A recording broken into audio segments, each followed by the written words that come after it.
ನಮಸ್ತೆ, ನಾನು Akshata.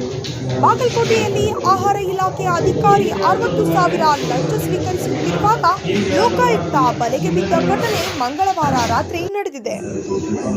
Food inspector Veerayya ಕೋಟೆ ಹಾಗೂ ಮಲ್ಲಿಕಾರ್ಜುನ್ ಹಾವರ್ಗಿ ಲೋಕಾಯುಕ್ತರ ಬಲೆಗೆ ಬಿದ್ದಿದ್ದು, ಬಾಗಲಕೋಟೆ ತಹಶೀಲ್ದಾರ್ ಕಚೇರಿಯಲ್ಲಿ ಆಹಾರ ಇಲಾಖೆ ವಿಭಾಗದಲ್ಲಿ ಕಾರ್ಯನಿರ್ವಹಿಸುತ್ತಿದ್ದರು.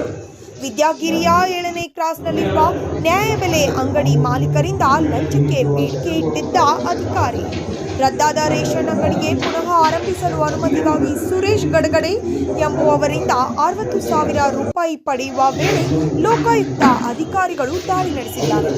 ಬಾಗಲಕೋಟೆ ಲೋಕಾಯುಕ್ತ ಡಿವೈಎಸ್ಪಿ ಪುಷ್ಪಲತಾ ಎನ್ ಅವರ ನೇತೃತ್ವದಲ್ಲಿ ಸಿಪಿಐಗಳಾದ ಎಂಎಚ್ ಬಿದ್ರಿ, ಬಸಗೌಡ ಪಾಟೀಲ್ ಹಾಗೂ ಸಿಬ್ಬಂದಿಗಳಾದ ಬಸವರಾಜ್ ದೇಸಾಯಿ, ನಾಗಪ್ಪ ಪೂಜಾರಿ, ಹನುಮಂತಪ್ಪ ಮಾಸರೆಡ್ಡಿ, ಭೀಮನಗೌಡ ಪಾಟೀಲ್, ಶಂಕರ್ ಬಳಬಟ್ಟಿ, ಮಂಜುನಾಥ್ ದೇಸಾಯಿ, ಸಿದ್ದು ಮುರ್ನಾ, ಹನುಮಂತ್ ಹಲಗತ್ತಿ, ಮುಸ್ಟಿಕೆರೆ